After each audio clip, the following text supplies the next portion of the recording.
Bonjour mesdames, bonjour messieurs, chers téléspectateurs de Communion Télévision. Votre fidélité nous honore. Bienvenue à cette autre sortie de votre émission Décryptant. Décryptant, cette plateforme d'édification, décryptant votre émission qui vous permet d'avoir d'équilibre après avoir écouté un message.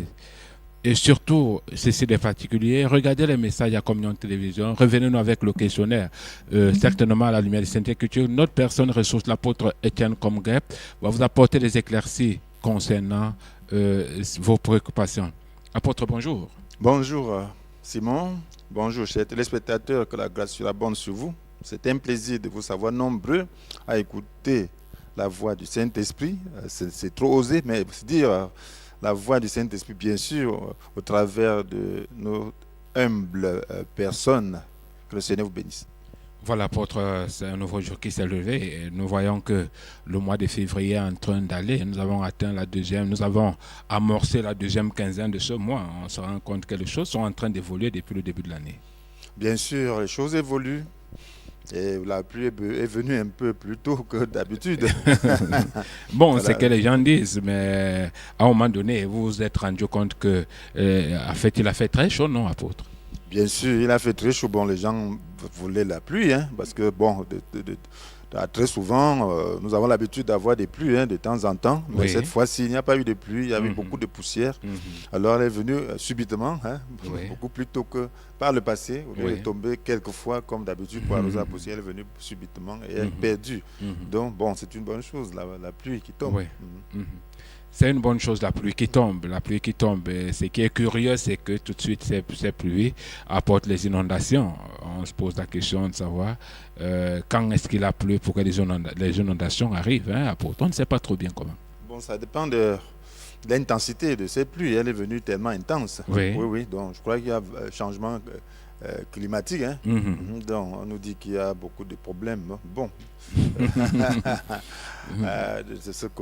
Dans ce domaine, donc, le changement climatique, bon, l'effet des gaz, l'effet de serre.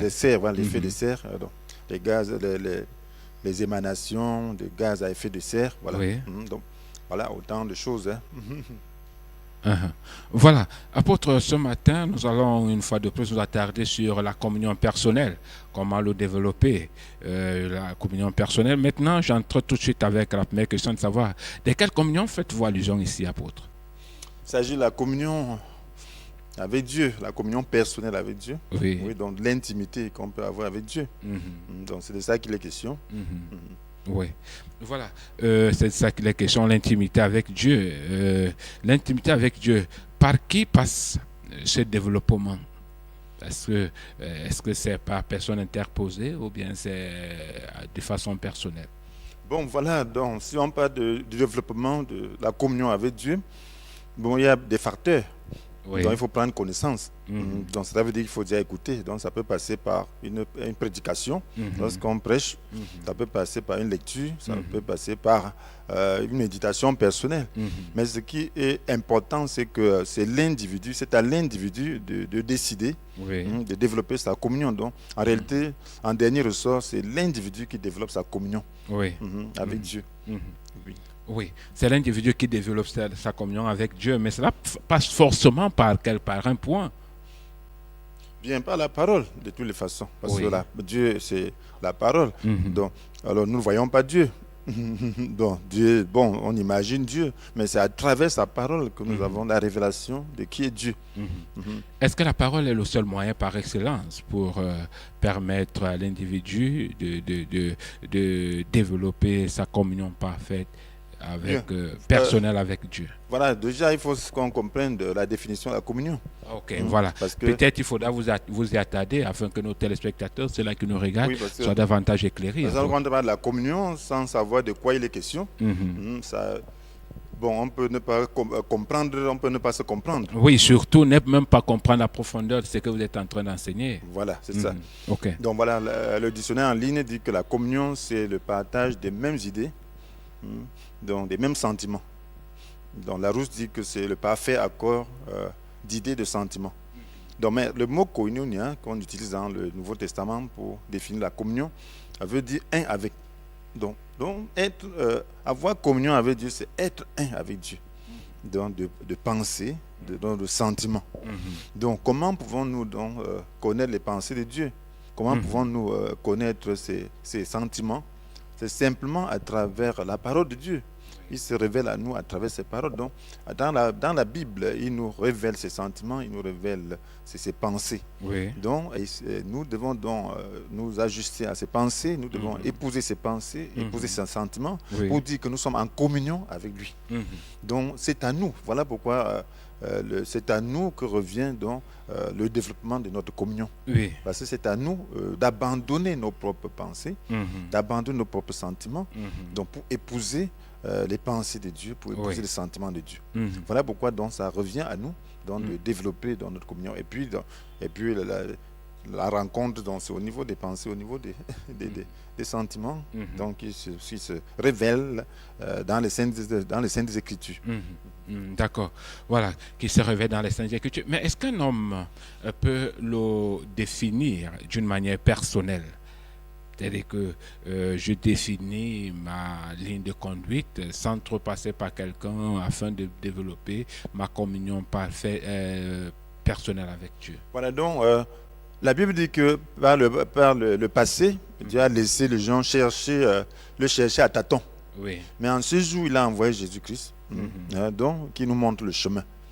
Donc maintenant, lorsqu'on cherche à tâtons, on va se tromper, parce que lorsqu'on parle de communion, ce n'est pas seulement avec Dieu que cette communion peut se faire.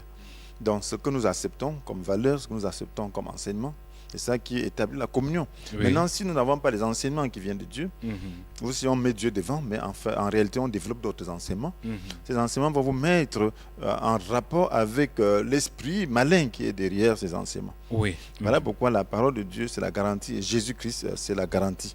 Donc la Bible a été conçue pour qu'elle nous serve de moyen sûr, par lequel nous pouvons donc atteindre Dieu. Et Jésus vient donc en personne définir cette communion par sa vie, et en confirmant aussi la parole de Dieu, en la rendant pratique pour nous. Donc voilà donc le moyen par lequel nous pouvons donc atteindre Dieu, nous pouvons être un d'esprit avec Dieu. Ok. Bon, voilà. Maintenant, il y a un autre point. Pourquoi, je prends l'exemple, ici, vous prêchez la communion, comment développer sa communion, comment faire la communion. Mais nous rendons compte que d'autres personnes parlent de la communion du bout des lèvres. Qu'est-ce qui fait problème? Voilà, donc je crois que chacun a un rôle qu'il doit jouer. Donc il doit avoir un appel, il doit savoir ce que Dieu lui a demandé de dire. J'ai reçu l'appel depuis le début. Depuis des années aujourd'hui. Je ne parle pas de vous, moi je parle de ceux qui écoutent, de ceux qui écoutent cette parole. Pourquoi elle reste au bout des lèvres? Parce que vous parlez de la communion telle que vous l'avez reçue. Mais ceux qui l'écoutent, en fait, c'est du bout des lèvres. On dit que bon voilà, on a fait ci dessus, ça reste au bout des lèvres. Qu'est-ce qui fait problème? Pas tout le monde. Moi, ça c'est généralisé. Je ne vois pas que tout le monde. En fait, si moi je le dis, après avoir fait un constat, raison pour laquelle certaines personnes, mais vous n'avez pas fait le constat de tout le monde. Non, parce que pas je connais tout des gens. Voilà, je connais les gens qui ont la communion. Donc, ceux qui ont la communion du bout des lèvres, c'est, comme on dit, ça dépend donc de ces personnes, de leur intention. Parce que même la Bible, lorsqu'on lit, il y a beaucoup de gens qui lisent la Bible, mais tout le monde n'a pas le salut, parce que ça revient toujours à l'homme de choisir. Les gens lisent la Bible pour différents motifs. Certains utilisent la Bible comme la magie, donc ils mettent sous leur oreiller, donc ils disent qu'ils dorment bien. Oui, c'est vrai, mais ils ne veulent rien d'autre que la protection. Donc lorsqu'on parle de la communion, il y a différents degrés, il y a des gens. Parce que pour accepter, il faut abandonner ses pensées. Oui. Tu peux écouter la même chose, même 100 ans, mais tant que tu ne fais pas le pas d'obéissance, ça sera du bout des lèvres. Donc, et puis ça sera du bout des lèvres. C'est la même chose pour chaque chose, pour chaque enseignement qu'on peut donner. C'est comme on prêche l'évangile. Bon, ça porte du fruit dans certains cœurs, mais c'est le même évangile. Mais dans d'autres, ça ne porte pas du fruit. Peut-être le cœur n'étant pas mûr. Et quelquefois, un jour, la même parole parle, de sorte que cette même personne alors trouve le salut à travers cette parole qu'elle avait entendue depuis. En fait, si moi je pose la question, apôtre, moi je fais juste mon job, j'essaie un peu de voir un peu ce qui se passe. Par contre, ces enseignements, quand on les écoute, devraient en principe faire l'unanimité. Ça ne peut même pas faire l'unanimité de toutes les façons. Plus même la Bible ne fait pas l'unanimité. Donc lorsque vous regardez même la manière dont les gens abordent la Bible, quand vous voyez plusieurs religions chrétiennes, il y a différents courants. Dans des courants doctrinaux. Ça ne fait pas l'unanimité, donc ça dépend de l'approche. Donc il y a la sincérité, mais il faut aussi la sagesse. Il faut aussi la soumission. Ce n'est pas simplement parce que je peux lire que cela veut dire que je comprends. Donc la Bible, c'est quelque chose de très grandiose. Et c'est pour cela que Dieu envoie des gens avec différents dons pour que chacun fasse sa part. Alors là, celui qui est sage doit avoir quoi comprendre. Il doit savoir que Dieu a donné des dons aux gens. Qu'est-ce que je peux tirer de ce don? Parce qu'un évangéliste n'est pas un apôtre, n'est pas un prophète, ainsi de suite. Donc, qu'est-ce que Dieu a donné? Qu'est-ce que c'est donc? Lorsqu'on aborde de cette manière, alors on a la sécurité. Mais si tu dis, bon, je suis évangéliste, bon, la puissance de Dieu se passe par moi, mais tu n'as pas la profondeur dont tu as besoin pour certaines choses. Alors, tu te mets simplement à enseigner n'importe quoi. Là, c'est là qu'il y a un problème.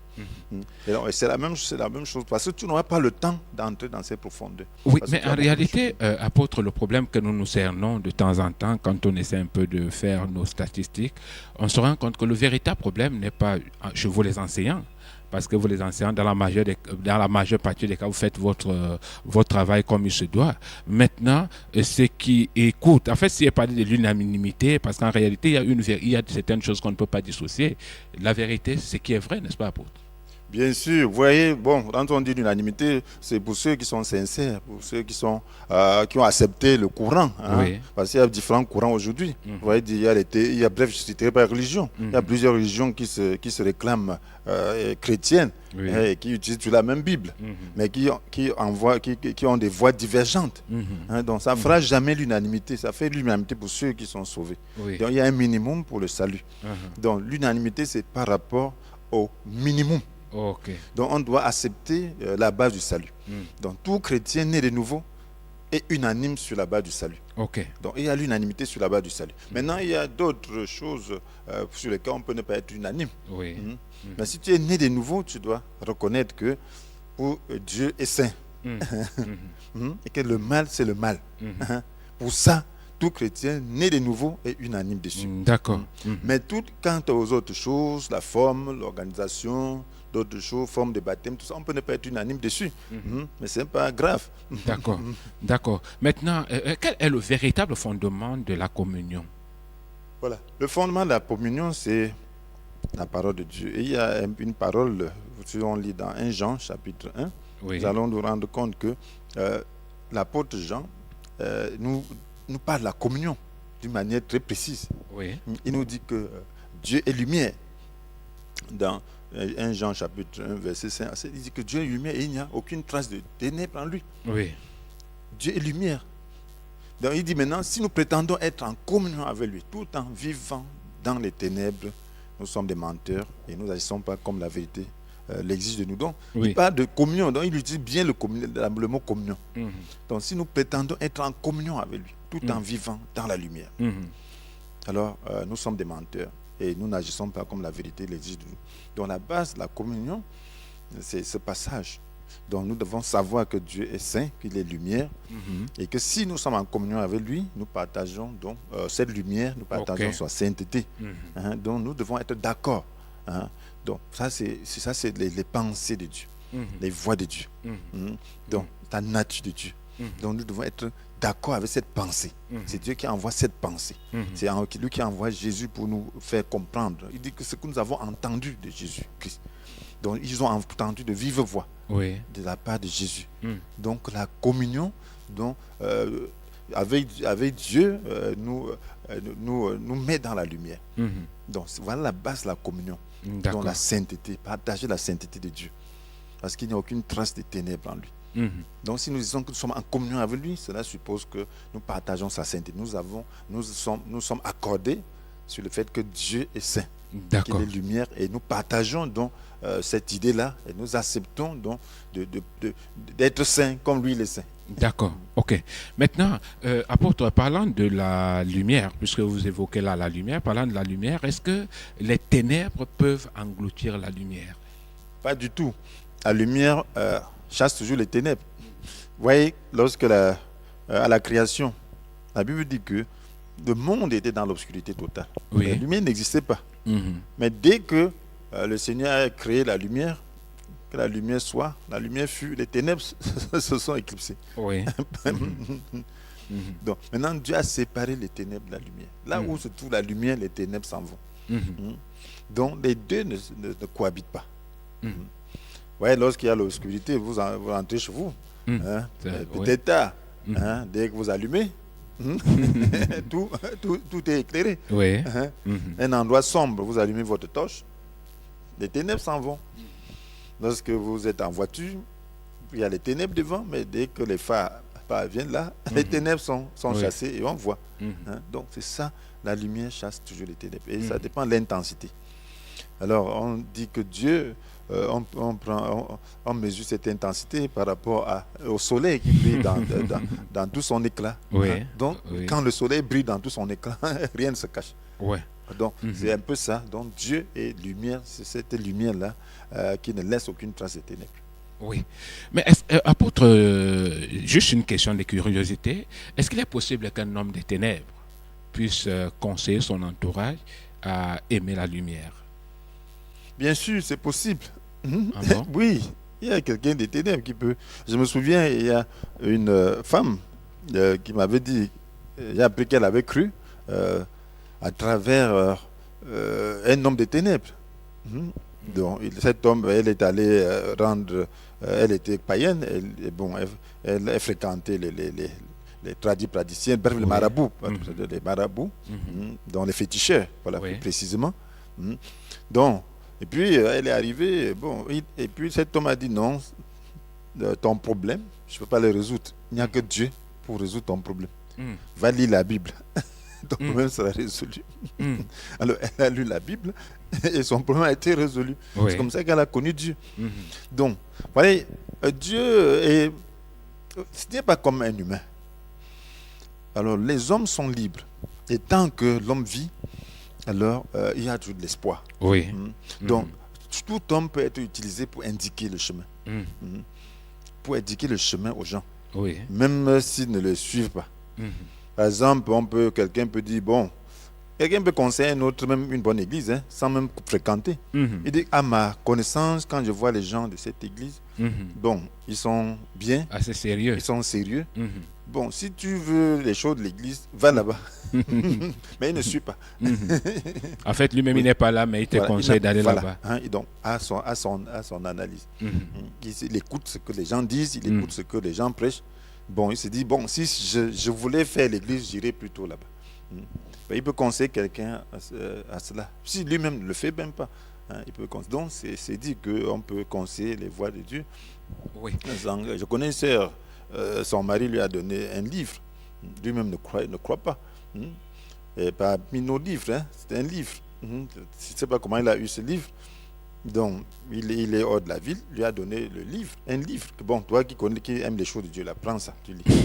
Et c'est comme ça qu'elle a pu connaître même le ministère. Quand elle a lu ce livre, elle a vu que c'était ce qu'elle aimait. C'était exactement son aspiration. C'est comme ça qu'elle a connu le ministère. Donc, c'est des choses on ne peut pas vraiment expliquer. Dieu utilise des gens, sont des êtres humains, ce sont quand même ces images, même si c'est tordu. À dire que, je ne sais pas, parce que là, c'est un peu difficile de savoir que, en fait, pour moi, je ne sais pas comment ça se passera avec Dieu, parce que lui, il contribue à amener les hommes au Seigneur, et maintenant, lui, il est dans les ténèbres. Qu'en sera-t-il véritablement pour lui, apôtre? Vous voyez, quel a été le cas de Judas? Judas qui a même prêché, qui a fait des miracles. Donc Dieu a ses lois, a ses règles. Donc il y a différentes catégories de lois. Il y a des lois qui peuvent juste se référer à la vie terrestre. Si tu les suis, tu auras la vie terrestre. Je prends un exemple. Si tu es un bosseur, tu es un agriculteur, avec ta pensée, tu peux dire, je vais faire un grand champ. D'accord. Bon, ton champ, ce n'est pas parce que tu es mauvais, que tu ne connais pas Dieu, que lorsque tu vas cultiver, ton champ ne produira pas. Non, c'est une loi pour tout le monde. D'accord. Donc, si tu fais la culture selon les lois de la nature, ça va donner. Est-ce que ce style de personne peut développer une communion personnelle avec Dieu? S'ils le veulent, tout le monde. Et la Bible dit que Dieu a tant aimé le monde qu'il a envoyé son Fils unique afin qu'il quiconque croit en lui ne périsse pas, mais qu'il ait la vie éternelle. Donc, quiconque croit, tout le monde. Et beaucoup vont en enfer, mais en aidant d'autres à aller au ciel. D'accord. Mais parlant de la parole, est-ce que ceux qui la vivent la mettent en pratique, apôtre? La parole de Dieu dont vous faites allusion. Donc, vivre déjà, c'est la mettre en pratique. Donc, pour vivre la parole, il faut la mettre en pratique. Donc, ceux qui écoutent la parole, il y a différents degrés donc, de la pratique de la parole. Ça dépend. Ceux qui la lisent. Ah, lisent, voilà. Oui. J'ai cru vivre. Donc, ceux qui la lisent. Ce n'est pas tout le monde qui la lit, qui met en pratique. Puisque, en réalité, moi-même, avant de croire, j'avais une grosse Bible. Donc, quand j'allais, j'ouvrais, je lisais ce qui m'intéressait. Quelquefois. Donc, on pensait à cela les dimanches. Et on pouvait lire des histoires. Donc, beaucoup de gens ont la Bible. Ils lisent. Beaucoup lisent la Bible. Et chez les gens qui ont la culture, je peux dire religieuse, donc chrétienne, alors la Bible est comme un livre magique. Donc, beaucoup lisent. Donc, vous voyez, chez les anglo-saxons, c'est la Bible, même une matière, la religion. Donc, les gens étudient sans forcément même donner leur cœur. Donc, c'est comme une matière. Donc, on n'est pas forcément, c'est même pas quand vous voyez des gens de cette culture, avec leur langage, ils ont déjà des langages bibliques. Mais ne croyez pas que c'est des chrétiens de toutes les façons. Bref, ne pensez pas qu'ils ont une communion avec Dieu. Mais ce qui est surprenant, sur ce plan. Ce qui est surprenant, apôtre, c'est que les enfants de Dieu ne font pas souvent l'unanimité sur ce qui concerne leur père. Est-ce que cela devrait s'expliquer, apôtre? Ce qui concerne leur père ou de Oui, Dieu, en fait, quand je parle des enfants de Dieu. Donc, voilà, c'est normal. C'est normal. C'est-à-dire qu'ils ne font pas la différence, quoi. Ils ne font pas la différence. Entre quoi? En fait, entre eux, enfants de Dieu, et les autres qui ne connaissent même pas Dieu. Voilà, donc c'est ça. La différence, c'est quoi? Dieu ne nous dit pas de faire une différence de sorte... Bref, nous sommes dans le monde. Nous devons être la lumière du monde.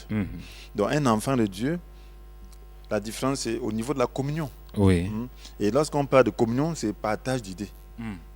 Partage de sentiments. Donc, lorsque vous êtes peut-être dans un cas de travail, donc vous partagez le travail, vous parlez de la pensée, c'est le travail, vous êtes en communion, pas d'esprit, mais par exemple des pensées. Vous êtes là, même s'il n'est pas enfant de Dieu, vous êtes là en communion à un certain niveau. Mais les enfants de Dieu, entre eux, leur communion doit davantage être fondée sur leurs croyances et sur les œuvres. Alors, quand je suis avec un autre enfant de Dieu, qu'est-ce qui nous unit? C'est notre espérance. C'est notre travail pour pouvoir aider. Nous savons que les gens doivent être sauvés. C'est notre sanctification. Là, ça nous unit.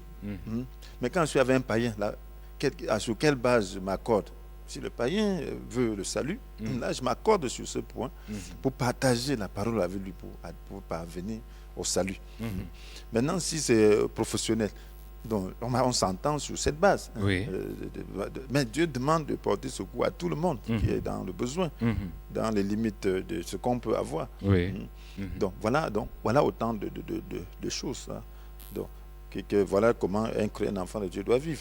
D'accord. Mais tu ne vas pas mettre un païen pour prier pour le salut des autres, parce qu'il ne comprend pas, il n'aime pas d'abord sauver lui-même.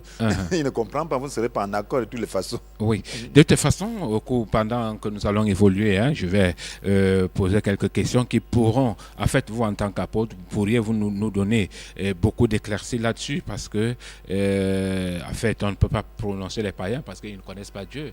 Mais les enfants, ceux qui lisent la Bible, eux, ils connaissent Dieu, apôtre. Ça, peut-être, à moins que vous ne me le démentirez. Bon, voilà. Maintenant, quel est le plus important parlant de la lumière? Parce que vous avez parlé de la lumière tout à l'heure. Celui qui vient au fond du cœur ou bien la lumière dont on a fait du bout des lèvres dans la vie d'un enfant de Dieu, bien sûr. Voilà, lorsqu'on parle de la lumière, il est question de la vérité. Oui. Donc, on peut l'accepter seulement dans sa pensée. Oui. On peut seulement la parler. Mais on peut l'accepter aussi dans son cœur pour que cela puisse être un mode de vie. Pour que cela puisse être lumière pour sa conscience, pour qu'on puisse marcher sur cette base. Qu'on puisse poser ses actes sur la base de ce qu'on a eu comme lumière. D'accord. Donc, celui qui a la lumière du bout des lèvres, bon, il se trompe lui-même. Parce que ça, il tombe dans le coup de ce que Jean dit, donc dans 1 Jean chapitre 5, que si nous prétendons être en communion avec lui tout en vivant dans les ténèbres, nous sommes des menteurs. Oui. Et nous ne faisons pas comme la vérité l'exige de nous. Voilà. Donc, alors, c'est important qu'on sache que si on parle de lumière, alors cette lumière doit éclairer nos cœurs. Cette lumière doit être ça doit devenir ça va éclairer le chemin sur lequel nous allons marcher. Donc, ça c'est ce qu'on appelle l'hypocrisie, comme le Seigneur Jésus disait aux pharisiens que ce peuple m'honore du bout des lèvres, le culte qui me rend est sans valeur, ainsi de suite. D'accord. Donc, ok. Maintenant, à votre dit, on va prendre une petite ponctuation musicale. On se retrouve derrière.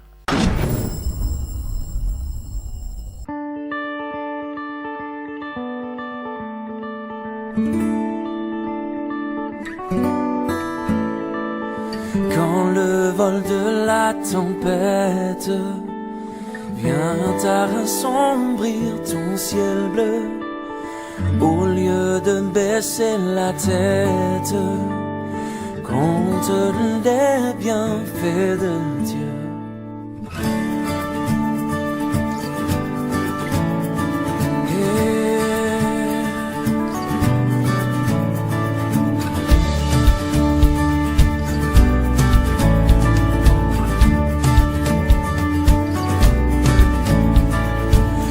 Sur la route glissante, tu chancelles sous ta croix.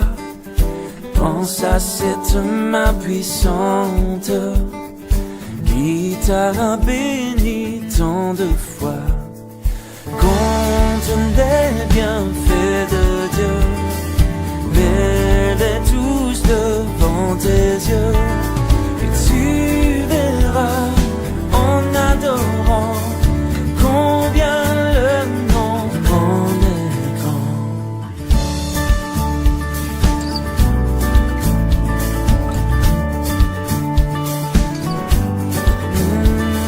Si tu perds dans le voyage plus d'un cher et doux trésor, pense au divin héritage qui là-haut te reste encore. Compte les bienfaits de Dieu, mets-les tous devant tes yeux, et tu verras en adorant combien le nom en est grand. Compte les bienfaits de Dieu, mets-les tous devant tes yeux, et tu verras en adorant combien le nom en est grand.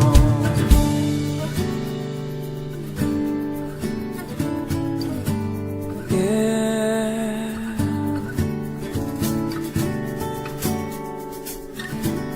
Compte les bienfaits.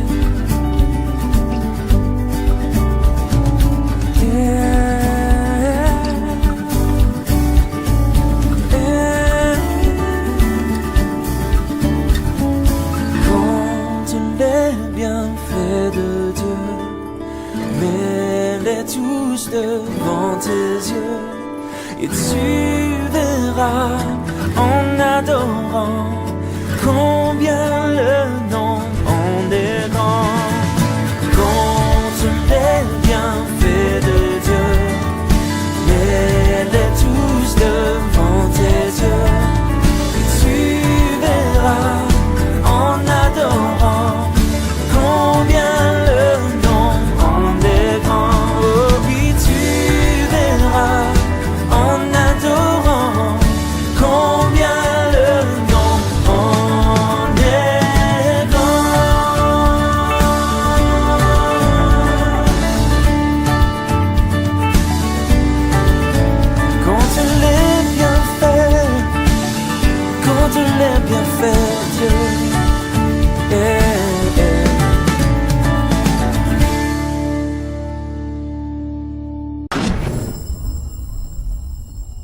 Retour dans ce studio après cette belle ponctuation musicale. Mesdames, Messieurs, chers téléspectateurs, vous qui venez de vous connecter à l'instant, vous êtes bel et bien sur la Communion Télévision, l'émission que vous regardez, Décryptant. Apôtre, nous allons continuer cet entretien avec cette autre question. Quelle est la parole qui fait grandir, le logos ou le réma? Voilà, la parole est importante. La Bible dit que toute écriture est inspirée de Dieu et utile. Donc, pour enseigner, pour redresser... Donc, pour refuter, pour apprendre à mener une vie conforme à la volonté de Dieu. Ainsi, l'homme de Dieu se trouve parfaitement préparé, équipé pour accomplir toute œuvre bonne. Donc, voilà, toute écriture. Le logos à sa place, le remet à sa place. Donc, mais il faut que le logos devienne réma. Ça veut dire réma, c'est quoi? Le réma, c'est la révélation.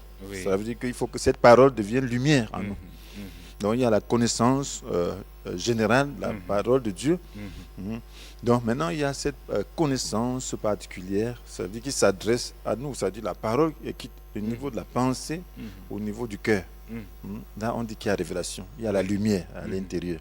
Donc, c'est ça qui fait développer notre communion. Là, le logos nous permet d'aspirer, de savoir ce que Dieu veut, ce qu'il faut faire. Mais c'est le réma qui permet d'avancer.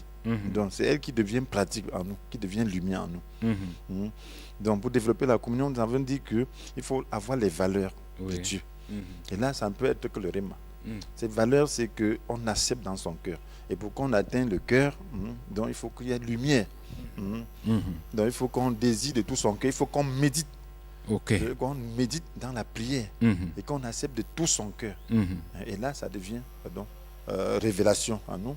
Ça devient valeur qui est sur lesquelles notre foi peut s'appuyer pour s'exprimer.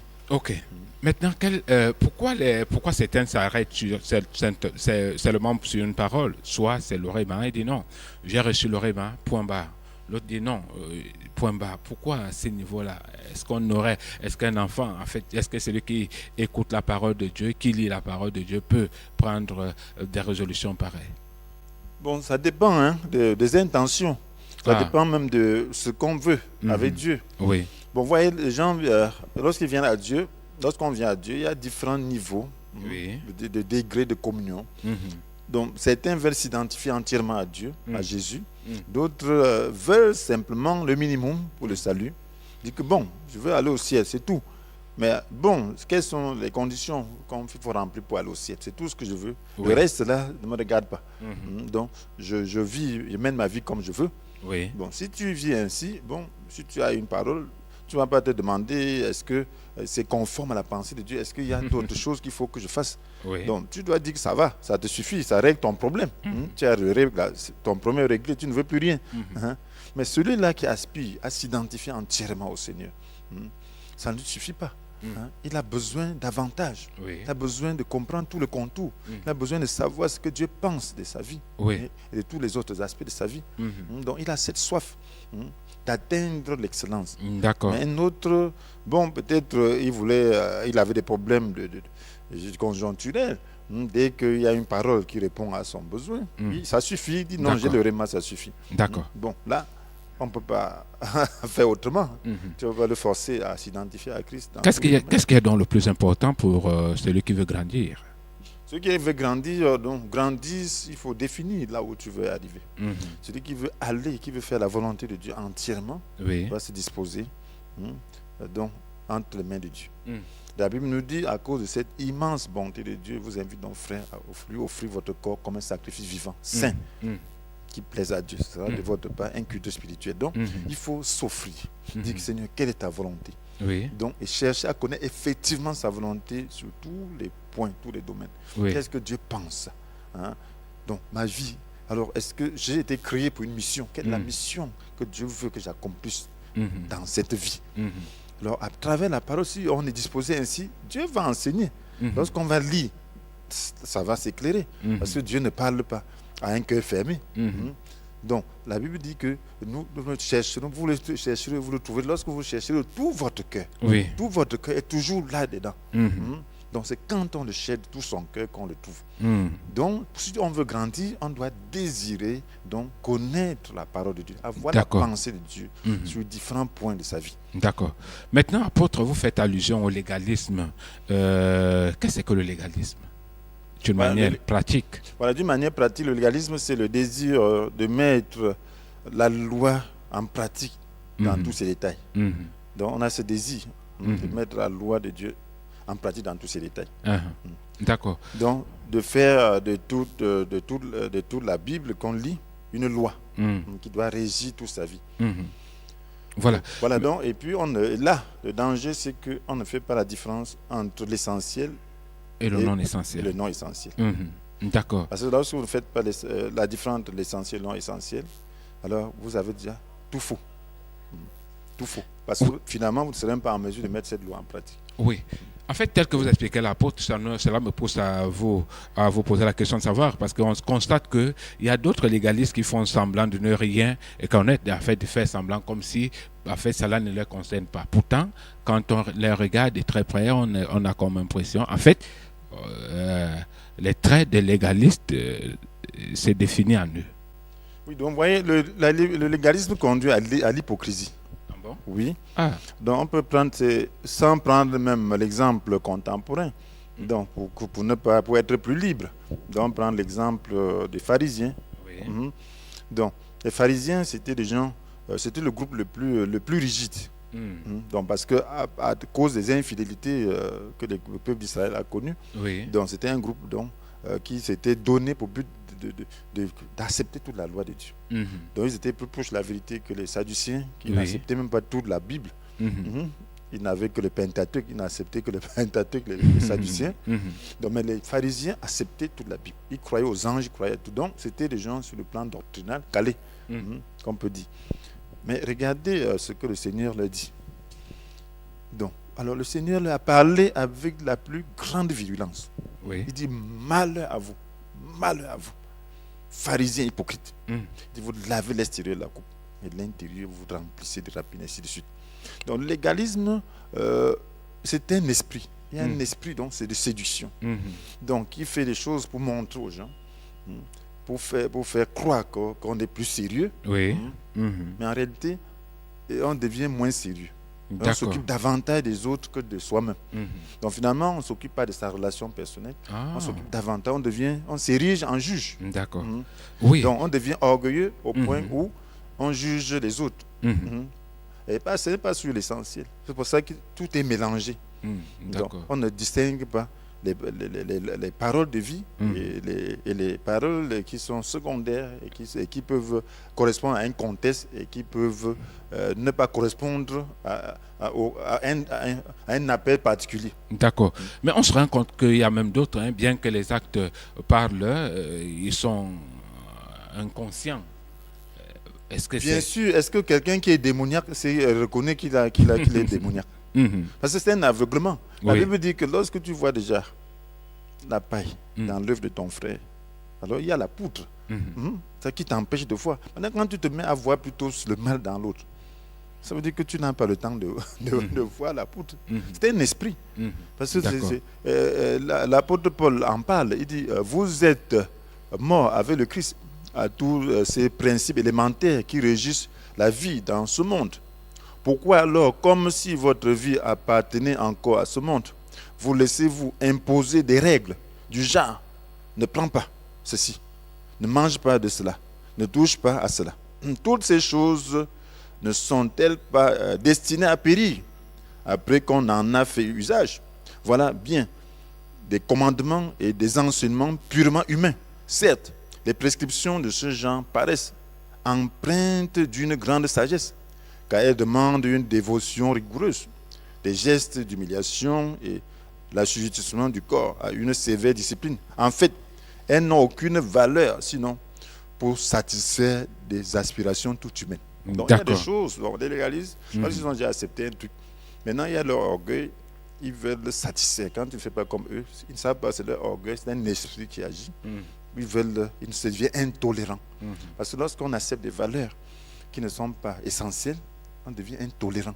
Parce que par rapport au péché, on doit être intolérant. D'accord. Ça, c'est l'essentiel. Mais lorsque tu y ajoutes des formes, des choses extérieures qui n'ont rien à faire avec la décence, les formes organisationnelles, que tu tires la Bible sans comprendre la contexte, et tout. Tu en fais des valeurs, là c'est déjà un facteur de division. Parce que tu ne trouveras pas, il y aura toujours des gens, des vrais chrétiens, qui n'ont pas ces valeurs, avec qui tu ne t'entendras pas sur ces valeurs. Ça veut dire que tu t'es déjà exclu de toutes les façons du corps de Christ visible. Hein, et tu n'as qu'une fraction que tu veux accepter. Voilà, apôtre, nous allons parler un peu du jugement, mais nous constatons que le jugement est l'apanage dans nos communautés. Pourquoi cela, apôtre? Voilà, c'est un esprit. Donc c'est la chair, n'est-ce pas? Le diable utilise la chair. Hein. Donc pour les parties de notre chair qui sont exposées, donc nous pousse au jugement. Donc jusqu'à ce que quelqu'un se rende compte qu'il n'est pas meilleur à l'autre. Quelqu'un qui se rende compte qu'il n'est pas le juge d'opinion d'autrui. Quelqu'un qui se rende compte que c'est Dieu qui est le seul juge. Oui. Tant que tu ne te rends pas compte de cela, tu seras toujours exploité par l'ennemi pour juger. Parce que l'autre a un don différent du tien. Et puis, il y a des frustrations. Oui. Donc, une frustration t'expose au jugement. Quand quelqu'un t'a frustré, là où tu devais tolérer un certain petit acte, certains cas de comportement, tu ne le feras pas. Parce que tu as des ressentiments contre lui. Donc voilà pourquoi le Seigneur veut qu'on puisse avoir une communion personnelle. Qu'on juge, que sa lumière puisse éclairer notre conscience. Est-ce que je ne parle pas ainsi parce que c'est ta conscience qui doit te dire. C'est ta conscience. Oui, parce que quand on essaie un peu de regarder au niveau de nos communautés, plusieurs s'attardent sur ce qu'on leur dit. En fait, ils ont la démangeaison des oreilles parce qu'ils veulent entendre ce qui est ainsi de suite, ainsi de suite. Mais tu vois que c'est comme les mauvaises choses, c'est croustillant, n'est-ce pas? C'est comme les friandises. Mais ça tue, petit feu. Donc, lorsque tu écoutes les calomnies, c'est négatif déjà. Il faut enseigner la vérité. La vérité dit que ceci c'est comme ça, ceci. Et puis laisser la possibilité qu'on puisse aussi corriger. Et quand tu diriges en maître, tu penses que c'est toi qui es le détenteur de la vérité. Et surtout, surtout cette vérité qui accuse plutôt les autres. Et surtout que d'autres même le font, pour certains hommes de Dieu, en cherchant à régler un différend sur le pupitre, sans trop même prendre sur lui de convoquer les deux parties afin d'avoir la véracité de ce qu'on lui a rendu compte, de ce qu'on lui a raconté. Là, c'est une erreur grave que beaucoup de jeunes peuvent commettre. Donc là, on ne règle pas parce que lorsqu'on est en train d'enseigner, on enseigne à plusieurs qui ne sont pas au courant de votre problème. Différent. Donc maintenant, quand ton enseignement est basé simplement sur le différent entre deux personnes, tu t'adresses à deux personnes et non à tous les autres. Oui, c'est vrai. Donc, et là, maintenant, tu n'es pas en train d'édifier. Les autres vont sentir qu'il y a quelque chose qui ne va pas. Il y a un esprit qui ne va pas. Parce qu'en réalité, c'est un esprit charnel. Oui. Peut-être même de colère, peut-être dans tout. Donc tout ça, ça va empêcher que la parole de Dieu s'exprime. Ce n'est pas la parole de Dieu de toutes les façons. Ce n'est pas la vérité. D'accord. Ça, ce n'est pas la vérité. Apôtre, nous allons parler en quelques mots du mal. Du mal. Voilà. Est-ce que le mal ne consiste rien qu'à tuer? C'est-à-dire que quand on dit que quelqu'un a fait du mal, est-ce que c'est rien que quand il tue que cela a fait le mal lui imputé? Voilà, vous voyez qu'on prend souvent tuer, c'est le plus grand mal que tu peux causer à quelqu'un ici, n'est-ce pas? Parce que lorsque quelqu'un perd sa vie, donc il n'a plus possibilité de récupérer sur la terre. Donc lorsqu'on dit le mal c'est tuer, c'est pas seulement tuer. En fait, moi je pose juste la question, il y a la haine, c'est à vous de... Voilà, Jésus dit que le mal, que tuer quelqu'un n'est pas seulement prendre le couteau ou un objet et supprimer sa vie. Donc lorsque tu développes déjà la haine contre quelqu'un, ça c'est déjà le tuer. Donc le mal, c'est à différents niveaux. Le mal, c'est contre le prochain ou contre Dieu. Donc lorsque tu détériores l'image de Dieu, là, si certains se suicident, ils disent qu'ils n'ont rien fait. Il y a des chrétiens qui se suicident. J'ai suivi l'autre jour une chrétienne que je connais bien, c'était un frère que je connaissais, qui s'est suicidé pour un rien. Une Française. pour un rien. Non, vous connaissez un Français, moi je connais un Camerounais. Voilà. Donc, voilà, ça, je dis, c'est le plus récent. Oui. Pour un rien du tout. Pour une affaire qui ne la concerne pas. Oui. Donc, voilà. Donc, tu n'as pas le droit de supprimer la vie que Dieu t'a donnée. Tu n'as pas le droit parce que ça ne t'appartient pas. D'accord. Donc le mal est à différents niveaux. Donc il y a le mal contre Dieu. Quand tu supprimes ta vie, tu fais du mal contre Dieu. Ok. Parce que tu ne t'appartiens pas. Donc quand tu fais le mal contre ton prochain, alors c'est le mal. Il y a différents mal, le tort que tu commets contre ton prochain. D'accord. C'est le tort. Il y a ce qu'on appelle la justice, ainsi de suite, ainsi de suite, ainsi de suite. Et beaucoup de contestes. Mais le mal, c'est l'intention de nuire à un autre. D'accord. Donc tu fais, je peux poser un acte dur envers toi, mais pas dans l'intention de nuire, peut-être de corriger. Là, je ne suis pas en train de te faire du mal. D'accord. Okay. Mais si je suis en train de te faire du mal, c'est que je suis, Dieu n'accepte pas cela. D'accord. Apôtre, le temps qui nous est imparti est arrivé à son terme. C'est vrai que j'avais encore des préoccupations, mais je pense que nous allons remettre ça plus tard. Maintenant, apôtre, qu'est-ce qu'il faut retenir après ce brillant message concernant la communion personnelle, avec la communion personnelle, développer sa communion personnelle? Ce que je peux dire simplement, c'est que on doit remettre sa vie en question. Oui. On doit être sérieux et se demander qu'est-ce que je veux atteindre avec Dieu. Oui. Est-ce que je veux vraiment m'identifier à Dieu dans toute sa volonté, comme l'avaient fait les Jean-Baptiste, comme l'avaient fait les Enoch. Donc, et puis c'est un choix personnel qu'on doit faire devant Dieu. Oui. Et lorsqu'on le fait de tout son cœur, alors Dieu commence à traiter avec nous sur cette base. Et s'il traite avec nous sur cette base, il va nous éclairer, il va nous enseigner. D'accord. Donc c'est tout ce que je peux dire. Il va nous éclairer, il va nous enseigner, mais le plus important, chers téléspectateurs, c'est que chacun puisse développer sa communion personnelle avec Dieu. Merci pour l'apôtre parce qu'il nous a apporté encore quelques éclaircies ce jour. Merci à la forte équipe technique. Mesdames, Messieurs, espérez-vous majesté. Restez scotchés, restez scotchés Communion Télévision. Les programmes se poursuivent. Et quant à moi, très bientôt sur les ondes. Merci.